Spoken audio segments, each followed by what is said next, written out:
কিভাবে আমার নবী আপনার নবী অন্য নবীর উম্মতের জন্য রহমত, একটু শুনেন। আমার নবী আপনার নবী আমাদের জন্য রহমত, তাদের জন্য রহমত। ওই মুসা নবীর জমানায় ওই মুসা পয়গম্বরের একজন উম্মত ছিল, যে উম্মতটা খারাপ কাজ করত, যে উম্মতটা জিনা করত, যে উম্মতটা ব্যভিচার করত, যে উম্মতটা অন্যের হক মেরে খেত, যে উম্মতটা এমন কিছু খারাপ, এমন কোনো খারাপ কাজ নাই যার দ্বারা সেই খারাপ কাজ হয় নাই। এই জন্য আমার পীরে পীরে বাবারা, আমার মুরব্বী আব্বুজিরা, আপনারা জবান খুলে বলেন, আমাদের সমাজে এমন কিছু দুষ্ট প্রকৃতির মানুষ আছে যাদের কলবের মধ্যে একদম মোহর মারা, মানুষ বলা বলি করে, ওই মানুষটা সমাজের মধ্যে সবচাইতে খারাপ মানুষ। এমন কিছু মানুষ আছে না নাই? এমন মানুষ প্রত্যেক সমাজের মধ্যে আছে। এই জন্য আমার আল্লাহ আপনাকে আমাকে এই দুনিয়াতে পাঠিয়েছেন। এই দুনিয়াতে আমরা চিরজীবন থাকবো না। ওই উম্মতটা বড় খারাপ কাজ করতো, ওই উম্মতটা ব্যভিচার করতো। আমার আল্লাহ একদিন ডাক দিয়া কয়, আজরাইল, ও আজরাইল, যাও যাও যাও, তুমি ওই মানুষটার কাছে চইলা যাও। এবার আজরাইল ডাক দিয়া কয়, আল্লাহ কোন মানুষটার কাছে যাইব? আমার আল্লাহ ডাক দিয়া কয়, আজরাইল, যেই মানুষটারে সবাই খারাপ জানে, যেই মানুষটারে সবাই জিনাখুর জানে, যেই মানুষটারে সবাই বদগার জানে, যাও যাও যাও, তুমি যা তার জানটা কবজ করে নিয়ে আসো। এবার হযরতে আজরাইল চইলা গেল। হযরতে আজরাইল তার জানটা কবজ করে ফেলল। এবার পুরো সমাজের মধ্যে হামজারি হয়ে গেল, পুরো সমাজের মধ্যে আওয়াজ উঠে গেল, ওই লোকটা মারা গেছে, যেই লোকটা খারাপ কাজ করতো। অনেকে বলতেছে ওই মানুষটা মারা গেছে, বড় ভালো হয়েছে। এই জন্য আমার যুবক ভাইয়েরা, আমরা এমন জিন্দেগি আমরা করতেছি, যেই জিন্দেগি হলো কুকুরের জিন্দেগি, সেই জিন্দেগি হলো বড় খারাপ জিন্দেগি। এই জন্য যুবক ভাইয়েরা আমার, আমার নবী আপনার নবী রাহমাতুল লিল আলামিন, আমার নবী হাদিস শরীফের মধ্যে বলেন, যেই মানুষটা মারা যাওয়ার পরে সমাজের সব মানুষটা তার জন্য আফসোস করবে। সমাজের সবগুলা মানুষ বলবে ওই লোকটা বড় ভালো ছিল, ওই লোকটা বড় নেককার ছিল, আমার আল্লাহ তাকে ভালো বলে। আর সমাজের মানুষগুলা যদি বলে ওই মানুষটা বড় খারাপ ছিল, ওই মানুষটা দুষ্ট প্রকৃতির লোক ছিল, আমার আল্লাহ সেই লোকটাকে দুষ্ট হিসাবে জানে। কিন্তু তার ব্যাপারে ঘটনাটা কি হলো, পুরা যেন উল্টে গেল। এবার যখন লোকটা মারা গেল, এবার পুরা সমাজের মধ্যে আলহামজারি হয়ে গেল, পুরা শহরের মধ্যে আওয়াজ উঠে গেল, ওই খারাপ মানুষটা মারা গেছে। এবার মুসা নবীর উম্মতেরা দৌড়তে দৌড়তে মুসা পয়গম্বরের কাছে গেল, যাইয়া ডাক দিয়া কই, পয়গম্বর, ও পয়গম্বর, আপনি শুনছেননি ওই খারাপ মানুষটা মারা গেছে? এবার মুসা পয়গম্বর ডাক দিয়া কই, উম্মতের দলেরা, তাইলে তো তার দাফনের কাপড়ের ব্যবস্থা করতে হবে, ওই মানুষটার গোসলের ব্যবস্থা করতে হবে, ওই মানুষটার জন্য কবর খনন করতে হবে, ওই মানুষটাকে জানাজার নামাজ পড়াই, জানাজার নামাজ পড়তে হবে। এবার মুসা নবীর উম্মতেরা ডাক দিয়া কই, পয়গম্বর, আপনি কি জানেন না ওই মানুষটা বড় খারাপ মানুষ ছিল, ওই মানুষটা জিনাখোর ছিল, ওই মানুষটা এমন কোনো খারাপ কাজ নাই মানুষটা করে নাই।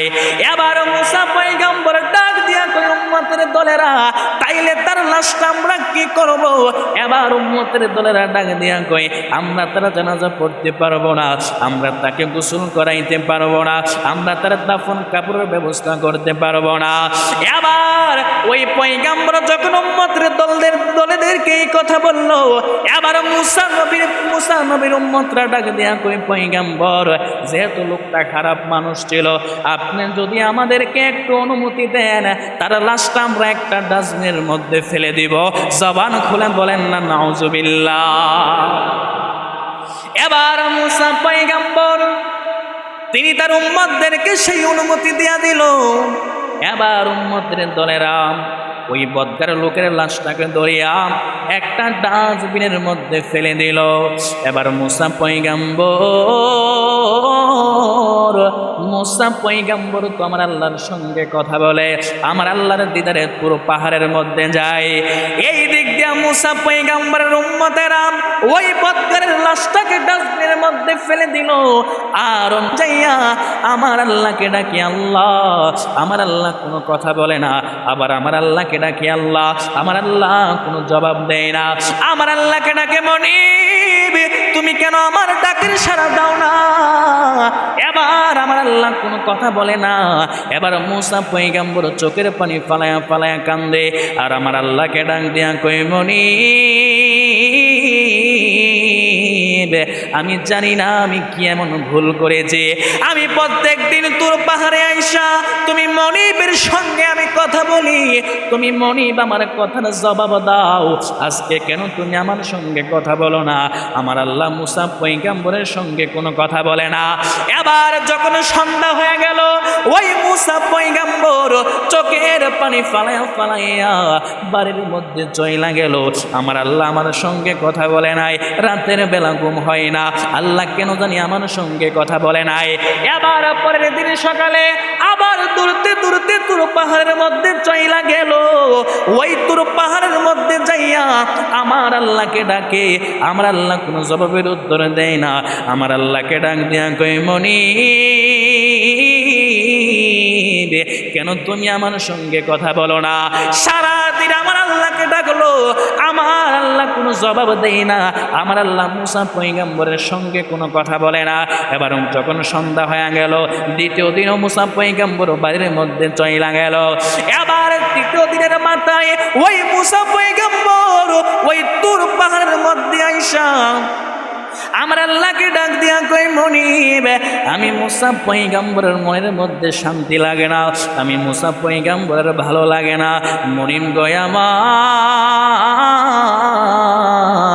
প্রত্যেক দিন আমি আপনার সঙ্গে কথা বলে, একদিন চইলা গেল আপনি আমার সঙ্গে কথা বলেন নাই, 2 দিন চইলা গেল আপনি আমার সঙ্গে কথা বলেন নাই, আজকে তৃতীয় দিন আমি আপনার কাছে আসলাম, আপনি কেন আমার সঙ্গে কথা বলেন না?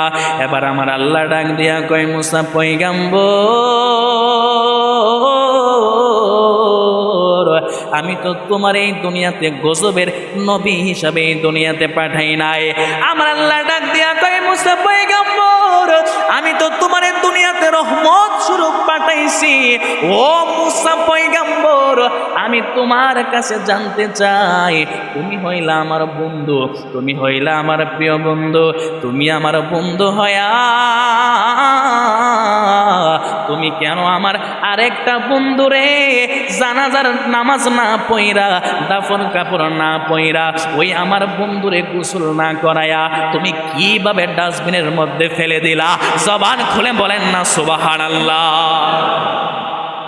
এবার মুসা পয়গম্বর আর বুঝতে পারি নাই আমার আল্লাহ কেন 3 দিন মুসা পয়গম্বরের সঙ্গে কথা বলে নাই।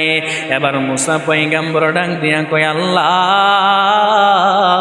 আমার উম্মতরা আমারে বলল ওই বান্দাটা তোমার বান্দা বড় খারাপ বান্দা। আমার উম্মতেরা বলল ওই মানুষটা জিনা করতো, ওই মানুষটা ব্যভিচার করতো, ওই মানুষটা তোমার বন্ধু হইল কিভাবে? এবার আমার আল্লাহ ডাক দিয়া কয় মুসা পয়গম্বর, আমি তোমার সঙ্গে আর কোনো কথা বলতে চাই না। হ্যাঁ, তবে আমি তোমার সঙ্গে কথা বলবো। আগে তুমি যাও যাও যাও, যেই মানুষটারে তুমি ডাস্টবিনের মধ্যে ফেলে দিলা, ওই আমার প্রিয় বন্ধুটারে তুমি নিজ হাতে ডাস্টবিন থেকে উঠাইবা, তুমি তারে গোসল করাইবা, তুমি তার শরীরে কাফনের কাপড় পরাইবা, তুমি তারা জানাজা পড়াইবা, জানাজার নামাজ পড়াইয়া দাফন কাপড় কমপ্লিট কইরা তুমি আমার কাছে আসবা। এবার মুসা পয়গম্বরকে যখন আমার আল্লাহ কথা বলল, ওই মুসা পয়গম্বর দূরতে দূরতে দূরতে দূরতে ওই ডাস্টবিনের মধ্যে চইলা গেল। জবান খুলে বলেন না আল্লাহু আকবার। এবার মুসা পয়গম্বর ওই ডাস্টবিনের কাছে যাই তাকাইয়া দেখে যেমন লাশটা ছিল যেমন ভাবে ডাস্টবিনের মধ্যে ফেলেছে, একদিন চইলা গেল, 2 দিন চইলা গেল, কিন্তু ওই দেহের মধ্যে কোনো মশা মাছি বসে নাই, ওই দেহের মধ্যে কোনো পছন্দ ধরে নাই। ওই মুসা পয়গম্বর আর বুঝতে বাকি নাই নিশ্চয়ই ওই বান্দাটা আমার আল্লাহর খাঁটি বন্ধু। জবান খুলে বলেন না সুবহানাল্লাহ। এবার মুসা পয়গম্বর ওই ডাস্টবিন থেকে তার লাশটা তুলিয়া নিজ হাতে গোসল করাইয়া, কাফনের কাপড় পরাইয়া, জানাজার নামাজ পড়াইয়া, দাফন কাফন কমপ্লিট কইরা মুসা পয়গম্বরের মনের মধ্যে শান্তি লাগে না। মুসা পয়গম্বরের মনের মধ্যে বড়টা উঠে গেল, কিভাবে এই বজ্র মানুষটা আমার আল্লাহর বন্ধু হলো, কিভাবে আমার আল্লাহর প্রিয় হলো। এবার মুসা পয়গম্বর দৌড়তে দৌড়তে দৌড়তে দৌড়তে তুর পাহাড়ের মধ্যে চইলা গেল। আমার আল্লাহরে ডাক দিয়া কই, মনি বাবা এবার তো তুমি আমারে বলবা ওই মানুষটা কিভাবে তোমার বন্ধু হইল, ওই মানুষটা কিভাবে তোমার প্রিয় হইল।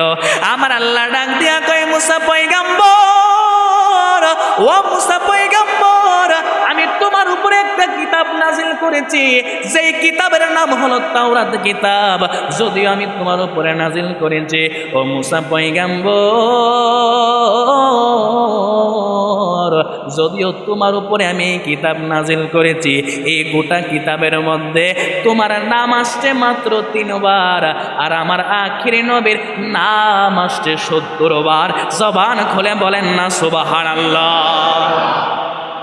এবার মুসা পয়গম্বর ডাক দিয়া কয়, আল্লাহ বুঝলাম তোমার আখির নবীর নাম 70 বার আসছে, আর আমার নাম আসছে মাত্র 3 বার।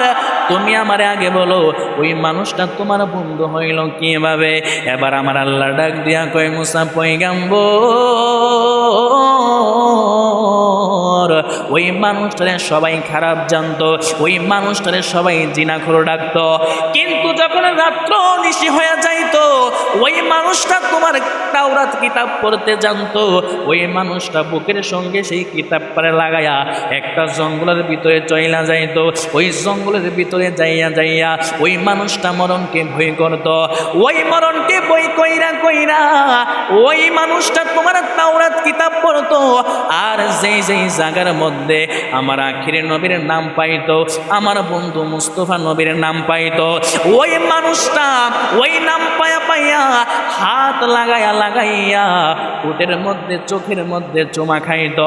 এই জন্য আমি আল্লাহ রব্বুল আলামিন তার সমস্ত গুনাহগুলো মাফ করে দিয়া তার মরণের আগে আমি আল্লাহ তাকে ইমানদার বানাইয়া আমি আল্লাহ তার মরণ নাজিল করেছি। জবান খুলে বলেন না সুবহানাল্লাহ। আরেকটু জবান খুলে বলেন না আল্লাহু আকবার। এই জন্য যুবক ভাইয়েরা একটু খেয়াল করে দেখেন, যেই মানুষটাকে সমাজের সকল মানুষ খারাপ জানতো, বদগার জানতো, ওই মানুষটা আমার নবীকে তাজিম করার কারণে, আমার নবীর নামকে সম্মান করার কারণে, আমার নবীর নামকে ইজ্জত করার কারণে আমার আল্লাহ তার মরণের আগে তার সমস্ত গুনাহগুলি মাফ করে আমার আল্লাহ তাকে আল্লাহর সাধারণ বান্দা থেকে আল্লাহর বন্ধু হিসেবে ঘোষণা দিয়ে দিয়েছেন। জবান খুলে বলেন না সুবহানাল্লাহ। আর আমরা হলাম সেই নবীর উম্মত। আমার নবী যদি তাদের জন্য রহমত হতে পারে, আমার নবী আমাদের জন্য রহমত। কথা বলেন ঠিক না বেঠিক? কিন্তু আমরা হতভাগা উম্মত। আমরা সেই নবীর উম্মত হয়েও যেই নবীর উম্মত হওয়ার জন্য অন্যান্য নবীগণ আল্লাহর কাছে দরখাস্ত করেছেন, অ্যাপ্লিকেশন করেছেন, আল্লাহ আমরা পয়গাম হয়ে দুনিয়াতে আসতে চাই না, আমরা নবী হয়ে দুনিয়াতে আসতে চাই না, তুমি যদি আমাকে আখিরি নবীর উম্মত হিসেবে এই দুনিয়াতে পাঠাইতা আমরা বড় খুশি হয়ে যেতাম। সকল নবীর আল্লাহর কাছে দরখাস্ত করেছেন, কিন্তু আল্লাহ রব্বুল আলামিন আমাদের না চাওয়া ফরিয়াদ কবুল করে আমাদেরকে এত বড় নিয়ামত দান করেছেন, শ্রেষ্ঠ নবীর শ্রেষ্ঠ উম্মত হিসেবে আমাদেরকে এই দুনিয়াতে পাঠিয়েছেন। এই জন্য আমরা খুশি নাকি বেজার? আরেকটা জবান খুলে বলুন, খুশি নাকি বেজার? এই জন্য আমল করেন, নামাজ পড়েন, রোজা রাখেন, যেই আমল করেন না কেন আপনার অন্তরে যদি হুব্বে রসুল না থাকে, নবীর প্রেম ভালোবাসা মহব্বত না থাকে, আপনার কোনো আমলে কাজে আসবে না।